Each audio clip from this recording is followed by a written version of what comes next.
Qog'oz yozib qo'ydim, aytga qo'ydim. Boya gapingizni aytaymi yo'qmi doktorga?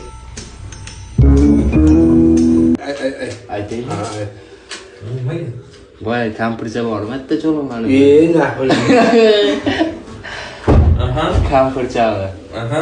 O'sha- Yo'q. Suhbatlashasizmi dedi. O'sha bilan bir suhbatlashaylik deyapti bobo. Qarasa o'shani. Gaplashib beray vaqtda. Yo'q. Qozoq xola o'sha. Bugungi bemorimiz Hasanov Abdurahmon bobo 1951-yil tug'ilgan.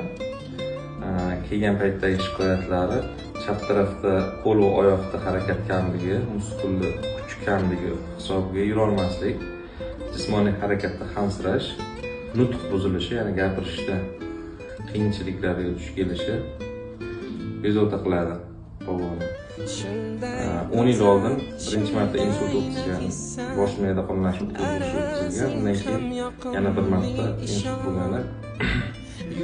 Yurak hamma tekshiruvlardan o'tkazdik. Tekshiruvdan o'tkazganimizda bosh miyada qonlanish o'tkazilishdan keyingi holat, ya'ni insult asorati sifatida chap tarafda gemiparegiya harakat cheklanishi, muskullar kuch kamligi aniqlandi va yurak surunkali yurak yetishmovchiligi aniqlandi. Yurak ishini kasalligi. O'shani hisobiga hansirash, nafas olishga qiynalish bor. Boboda davom muolajalarini boshladik. 10-kunida sizlarga yana video ko'rinishida Abdurahmon boboning holatlarini ko'rsatamiz. Kameraga qarab qo'ying. Bu ana bu. Çok iyi.